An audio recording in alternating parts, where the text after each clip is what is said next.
Hello, my kings and queens. It's your girl, Neicy.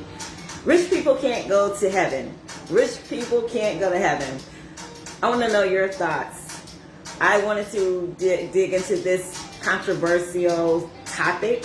Rich people can't go to heaven, because we've been talking about abundance, overflow, blessings, wealth, prosperity, manifestation for your life. And so, as a licensed marriage and family counselor, therapist, crisis specialist, and a success speaker, I want to inspire you to live beyond trauma, devastation, any form of negativity by equipping you to live to the highest level of excellence that your life can go to. So this channel is about Queen's Wisdom. It's your girl, Neicy. I am here, Queen's Wisdom.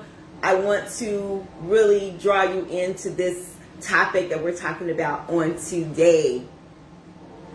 Rich people can't go to heaven. What are your thoughts? What are your thoughts? Can a rich person go to heaven? So if any of you were raised up like myself, I was raised up in a Pentecostal church, and I was basically taught or indoctrinated and saturated into my mind and my psyche that if you were rich, you can't go to heaven. There's different scriptures that were taught.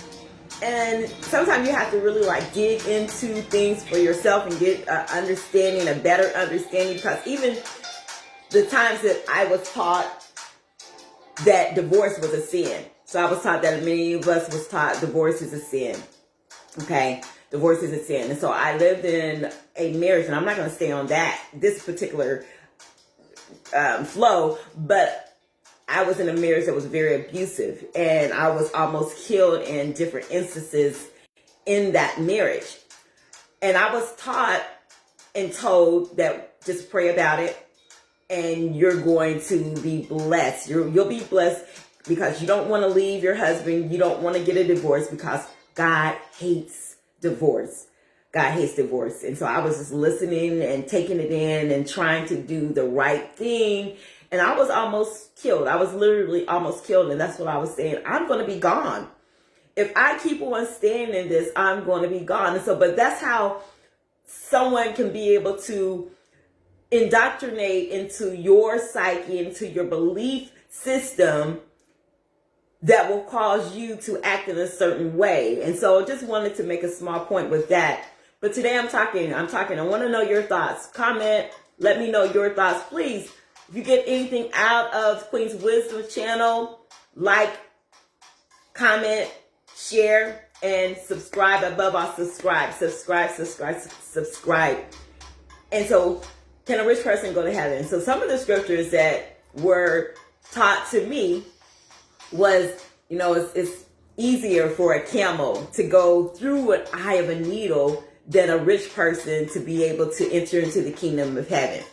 Or blessed are the poor, for they shall receive the blessings or the kingdom of heaven. Different scriptures that were taught. But I always felt like when I was growing up that money was just this struggle thing, or money was this thing where, money doesn't grow on trees, and we got a budget. Money is always a big topic. And so I really want to, when we're talking about overflow, we're talking about abundance, and we're talking about joy and peace and prosperity and wealth and health, and you walking in your purpose and you living a life that's going to be something that is way far beyond you just living a status quo life. We have to weigh out some things that the way that we've been taught and that's been indoctrinated into our mindset from a child. So money is a big thing. Money's a big picture. And so I wanted to really just, go through some different things as far as finances. So for myself, my thinking and my understanding and my belief is that I know that I'll be able to help so many more people. And I know if you have purpose, if you have a vision for your life and you want something more for your life, you have to be able to have the finances. The finances has to align. The abundance, not just abundance in joy and peace, and not just abundance in having serenity for your life, but also the finances play a part. You want to be healthy in every area of your life. You want to be healthy emotionally. You want to be healthy psychologically. You want to be healthy spiritually. You want to be healthy financially. You want to be healthy intellectually. You want to be healthy in all of these different areas of your life. And so definitely money plays a big, big part. And so I am just trying to navigate through the understanding. And so I began to look up some different people talking about, can you, be rich and go to heaven? So this one young man talked about how God allows people to, be able to come into money, but it's always about the building up of the kingdom. It's about the building up of the kingdom. And money can be in the hands of the wrong people. And so why can't you and I, that if you're trying to do something good, you're trying to bring about something good, why can't you be able to have money? I feel like if you're faithful in the small things, you'll be able to be faithful in the bigger things. And so I feel that when, you can be content, but still be, open to what's, I guess, the next level. Because if you're always just living in lack, this is my thoughts. And like I said, I want you to conversate with me. But if you're always living in lack, how can you really be a blessing and being able to really build the kingdom in a big, significant way, in a way that really moves the needle, if you're always in lack, if your needs are not met, if you're living from paycheck to paycheck? That's a struggle. And so for me, a poor person can go to hell just as well as a rich person can go to hell. But I don't think we can single out and say, oh, because you're rich, you're going to hell, or you're rich, you'll never be able to make it into heaven. Now, we have to look at that money is a tool to be able to execute the things that are in our hearts. And it can be used for good. And unfortunately, yes, it can be used for evil. And people that don't have the right, I guess, thinking around money, or the right heart when it comes to money, they'll use it for the wrong reason.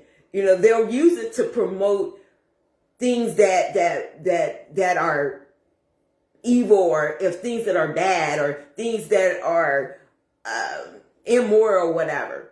But if you have a heart and you have a desire to want to move and make impact, and want to show up in such a way that it makes a difference, and want to help people in whatever way that may be, money is definitely going to play a big part. Like I said, money is a tool that's used to execute different things, to bring about different things, to have experiences. And I don't think there's anything wrong with you wanting things for yourself, but it's always about the highest good. How am I going to be able to use this abundance, this overflow, this finances for the highest good? Now I can pray for people, and that's good. There's nothing wrong with praying for people. But someone said, put your money where your mouth is. Sometimes that person needs something. And if you're lacking, if you are struggling, you're on your own situation. But when God blesses you, or you begin to have an abundance, then you can overflow into other people. And so that's what, I want to just stir up your thoughts around the being rich. I always said this when I was younger. I know I've kept this in my mind, that no matter what status that I was able to get to in life financially, that I always wanted to remain humble and remain open. And I believe that the money part can get misconstrued when you begin to trust in the money, or you just have money and there, someone said that those people that are self-made and they feel like, okay, I did this all on my own, and it wasn't no God helping me, I did this. But I feel like the right way that you should think about it is to say that even if you have money, God blessed you with the mind to be able to get it, or however it happened. He blessed you with to be able to have the insight on how to get it. And then you're always remain in that being able to be thankful mindset, that thankfulness, that I wouldn't have this if it wasn't for my Creator making it possible. Also, there's even in the Old Testament, it talks about Abraham being rich. It talks about, I believe, Job. We all know the story of Job being rich. There's a scripture in Psalms, I believe 112, that talks about he that delights in doing God's will or in the commandments. I'm not quoting it verbatim, but wealth and health are for him. Wealth and riches are for him. I would that you have life. This is the New Testament. I would that you have life and have it more abundantly. There's another scripture that talks about God will bless you according to his riches and his glory. So the love of money, and that's, people misquote that scripture a lot. They say, money is the root of all evil. No, it doesn't say money is the root of all evil. It says the love of money.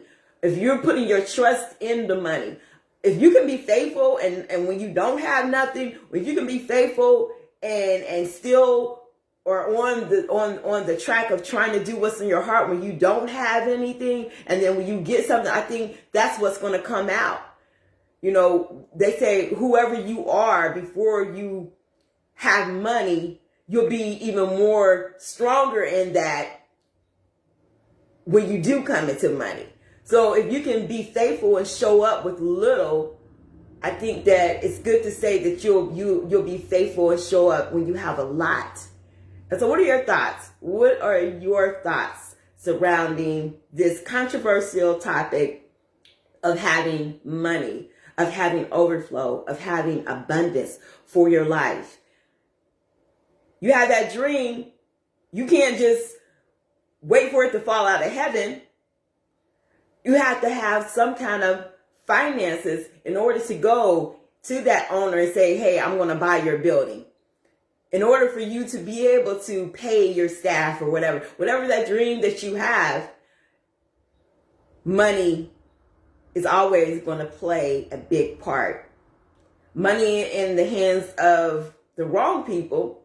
Okay, we're living in a world of good and evil, and so all of this has to flow together. But what about money in the hands of a person that has a heart for building the kingdom, that has a heart for making a good impact, that has a heart for making a humongous difference? And it's not just about, oh, what can I buy, the materialistic thing, and how I'm gonna bling, bling, bling. Nothing wrong with that. But as long as your focus is not just totally on that, it's about how can I use this money to better people's lives? I can have some nice things for myself, yes, but how overall, the bigger picture is how can I use this money to help better other people's lives? How can I use this money to make a difference in people's lives? And so there was this podcast that I had listened to a while back, and I believe it was Gary Keller or Keller Williams, I believe. And he was doing an interview with this young lady, and they were talking about money. And he was like, well, wouldn't you like to have, money to be able to do different things? And she said, no, I don't want to be humble. I don't want to have a lot of money. I just want to be humble. And I think that some people that are rich, they're acting like they're all high and mighty, and I'm just going to be meek and lowly, and just accept whatever is given to me. And so then he went on to ask her, he said, well, what about if you had someone in your family that was really sick and they needed a medicine that cost a lot of money? How would you feel if you couldn't help them out? They're your loved one. They're sick. They need help. How would you feel if you didn't have the money to be able to help them? And she began to think about it a little bit more deeply. I don't want money, but if my loved one became deathly ill and they needed this expensive medicine, I would want to be able to help them. And then he said, well, what if there was a cause that you was really passionate about? There's a charitable organization, a foundation, or a research project that was trying to help people that were sick or cancer or whatever that cause is that you really want to be able to make a difference with. What if you be able to use the money that you have to be able to contribute and make a difference? But if you don't want money, how would you be able to do this? And so she really began to think more differently about it. And so that's why I'm asking you today, is just to be able to think more differently about it. It's a controversial topic. People have said rich people can't go to heaven. It's harder for a rich person to go to heaven. A lot of times rich people definitely, they trust in themselves, or they trust in their money. But I feel like if you, it's not saying that it's impossible for you as a person that's trying to do the right thing, and that you have a heart for people, you have a heart to try to impact people's lives, you have a desire, you have a purpose, and you can use that to help other people with your money, with your overflow, with your finances. Remember, money in the hands of the wrong people, okay, we already know. But what about money in the hands of the right people? The people that are going to try to do something that's good, that's going to build up people, that's going to be able to play a significant part in people's lives. The money is definitely going to come in handy for you to be able to do that. So can a rich person go to heaven? Can a rich person go to heaven? It's all kind of different scriptures, but dig into it and know that if you have purpose, you've been called and you've been chosen, then there's nothing wrong with you having the money. You showed up and you've been faithful in the small things. You're going to show up and you're going to be faithful in the bigger things. And so just something for you to wrap your mind around. Dig into it a little bit more for yourself. But those are my thoughts. If you like what you've heard, if you comment, let me know. Please turn that button blue. Turn it blue. Like, share, invite, and subscribe. Queen's Wisdom. Have a wonderful day. Remember, I declare great manifestations for your life. Abundance, peace, overflow, joy, prosperity. It's for you. All right. Have a good one.